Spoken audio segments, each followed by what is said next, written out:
Am I the a-hole for kicking my friend out after she said I was treating my dog like a servant? I, female 27, recently moved into my new house. I have a golden retriever named Nala, and she's the sweetest.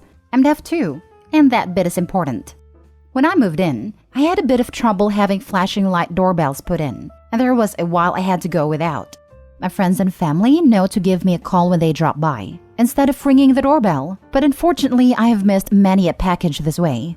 For some reason, Nala caught onto this.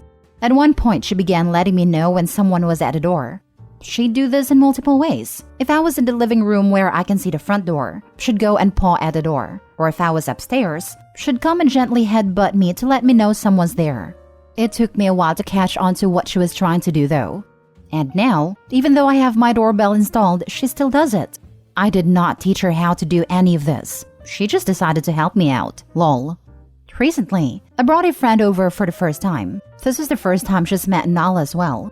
The first thing she comments on is how I named her Nala, because apparently everyone and their grandma names their golden Nala. Well, Lion King was my favorite movie growing up. Sue me. Then I showed her a video of Nala pawing at the door because it got a bit awkward after that comment. It's usually a great icebreaker. She laughed and thought it was cute. I showed her another one and she asked me why Nala was doing that and I explained. She doesn't say anything for a minute and then goes, "So she's basically your servant? Is she just here to get the door?" I was thoroughly done with her judgmental butt by that point, and I just asked her to leave. She left, but she did message me afterwards saying I was rude AF for kicking her out after she traveled all the way to see me, and that how else was she supposed to think of my dog with videos like that? Now for the top comments. Not the a-hole. Maybe you should get Nala to show your friend the door. Yes, not the a-hole. Opie sounds like a great dog owner. The friend is the one that is not knowledgeable about dogs, and it was right to ask her to leave for how they were acting. Not the a-hole. Nala sounds like a wonderful dog. So smart. And you sound like an excellent dog parent. Clearly your friend doesn't know anything about dogs, particularly golden retrievers, to thrive in having jobs to do. Good for you for asking your friend to leave after her rude and judgmental comments. That was my first thought too. She clearly doesn't understand dog psychology. From my interpretation, sounds like the friend needs to learn that not every thought or opinion needs to be voiced. Think my choice of dog name is overrated or cheesy? Fine, but keep it to yourself. Not the a-hole. How else is she supposed to think? How about think that this dog is more than a dog?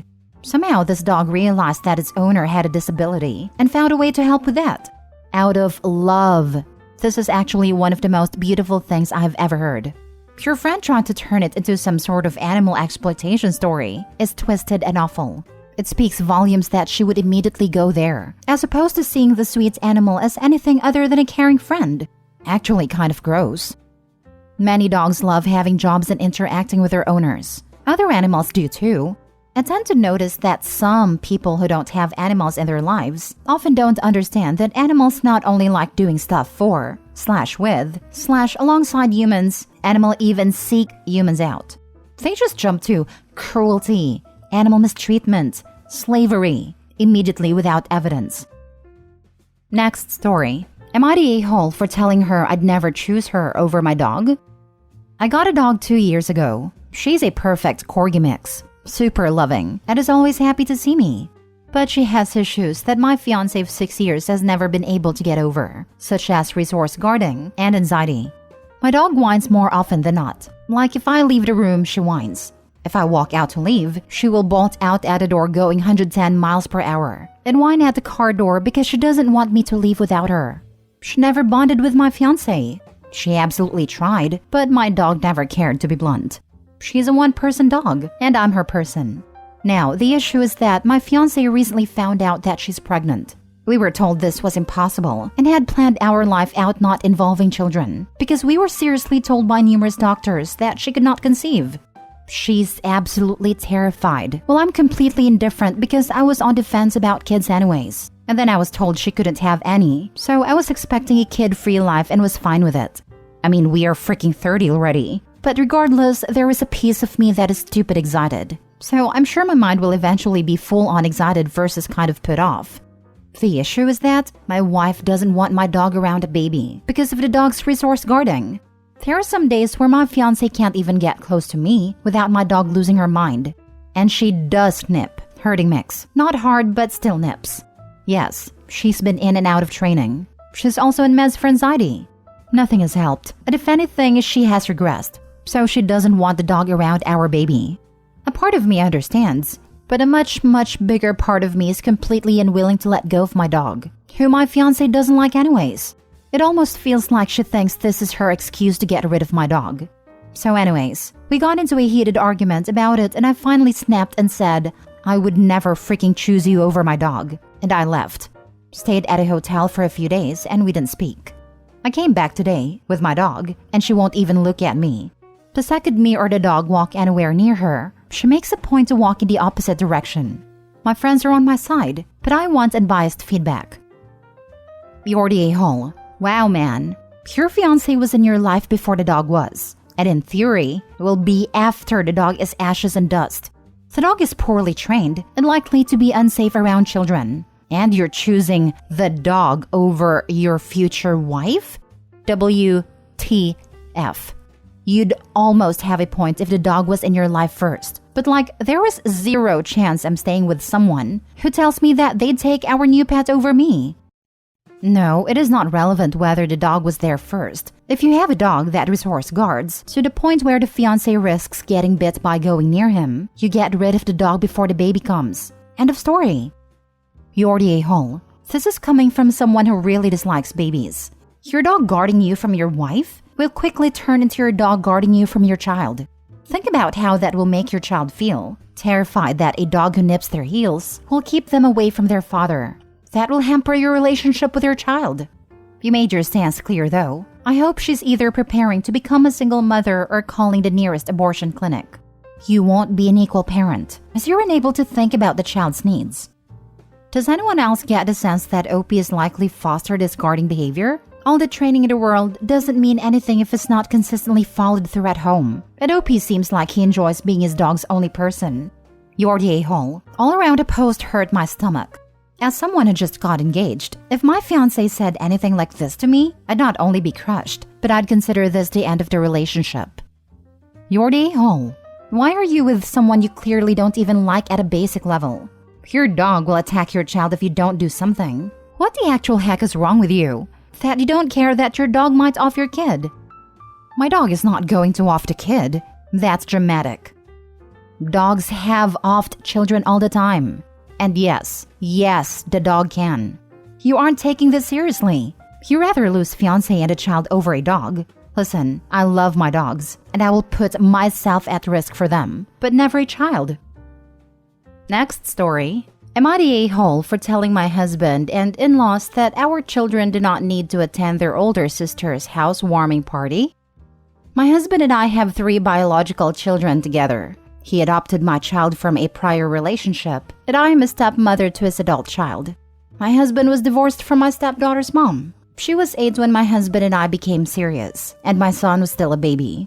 Not long after my stepdaughter's mom died, my husband and I had talked about marrying before she died, and we delayed it for a couple of years to allow my stepdaughter time to grieve and adjust to the changes in her life.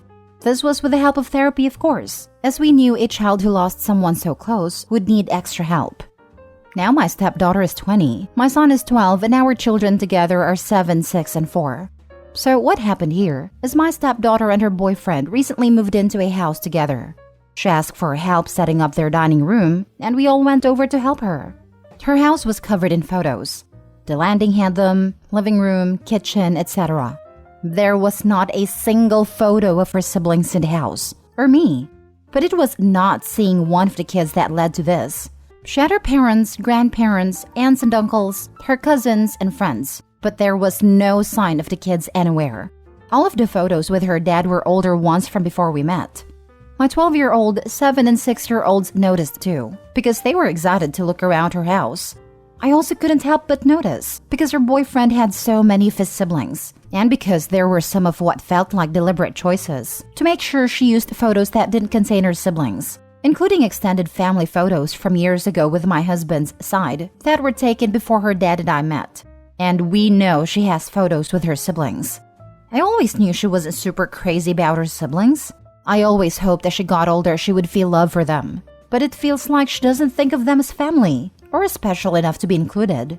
The 3 kids who noticed were hurt. My husband tried to assure them it was likely an oversight on her part, and he called her the next day to ask, and she said she had only wanted photos with people she considered family, and she didn't consider us family. We were all invited to her housewarming party, but the kids did not want to go. My husband and in-laws were shocked and said they had to go, of course. I argued that they didn't, and I told them I would stay home with them. They argued back to me that the kids needed to be. I said that they did not need to be there, and I wouldn't force them to go when they already feel hurt. My husband and in-laws think I'm unreasonable. Am I the a-hole? Now for the top comments. Not the a-hole. Your stepdaughter likely doesn't even want them there. She flat out stated that she doesn't consider them family. I'm sure that's not what your husband wants to hear, but you can't force a relationship. Yeah, I feel like this is an invitation out of obligation, and she's expecting them to refuse to attend due to what happened. Either that or it's a gift grab. Either way, OP is not the a-hole. Stepdaughter can put up whatever pictures she wants in her house, but her manner of explaining it was rude as heck. It being a gift grab makes no sense. Since her dad is still going, she's getting the same amount of presents if her stepmom and half-siblings go or not. Agreed. Likely she is just being polite so her dad will come. Not the a-hole. She clearly told him she doesn't consider the kids family. She's not changing her mind. Making it so the kids are optional, rather than forcing them together at the expense of the younger kids, is going to be better for everyone's relationships. Not the a-hole. But to be very clear, this isn't a judgment on your stepdaughter's decisions regarding her photos, but it's a judgment on your choice to stay home with your children. They should not have to go be subjected to her overt display of her feelings to exclude them from her definition of family. No one should have to be subjected to that. The little ones have the right to make their decisions just as she has. Last story. Am I the a-hole for telling my future sister-in-law that I don't have time to be her maid of honor? I, 25 female, have been married to my husband, 29 male, for a few years now. He has a younger brother who recently got engaged. I have known his brother's girlfriend for 4 years, but we're not extremely close, though we hang out whenever there's a family get-together. Anyways, for a bridal party, she asked me to be the maid of honor. She has 4 other bridesmaids, composed of cousins and old school friends. I told her that I'm very grateful that she has asked me, but unfortunately, I don't have the time to do all the things expected of a maid of honor. I just had my first baby in November, and it's a lot, and she has expressed wanting a bridal shower, bachelorette party, etc. I told her I can just be a regular bridesmaid. She seemed fine, but afterwards, my husband told me that she was venting to my brother and telling him that I'm being cold to her. According to her, she thinks I'm lying by saying I'm too busy because I'm on maternity leave and that I have all the time in the world while all her other friends work full-time. My husband agrees with me, but his brother called me said I should try to be accommodating to her. I reconsidered, and I told her that I would be her maid of honor if she covers half of the responsibilities, like planning the bachelorette party. He said he would get back to me. The next day, she calls me and asks me why I'm being so difficult. She says I'm the only one at the bridal party not working, and that I should step up. I told her again that I'm on maternity leave taking care of a baby, and it is actually even more demanding than full-time work. She ended the call quite upset. Am I the a-hole for not being accommodating enough? 1. Maternity leave is not a vacation, and she's delusional to think it is. 2. Even if you were on vacation, why would you give up your free time to run errands for her? She's entirely too entitled. 3. She's asked someone she's not even close to be her maid of honor, based strictly on perceived availability. She's either clueless or friendless, but probably both. I hate that people pick bridesmaids and maid of honors just to make them work and plan everything extra and pay all this extra. My mom and sister ran my bridal shower, so my mom paid. Even still, it wasn't that fancy. My bachelorette was karaoke and dancing and getting manicures. Everyone able to make it paid for themselves. Karaoke was at a Chili's level restaurant. A couple of them helped me dress up, but only if they were available and interested. One of my closest friend only did stuff on the wedding day because the rest gave her anxiety. These people are celebrating with you, but also doing you a favor. The wedding alone is enough obligation. Not the a-hole. I hate when people treat maternity leave like a vacation. This is what happens in a society that doesn't appreciate parenthood. Exactly. Not the a-hole. I'm a guy who took a few weeks off after each birth of my children.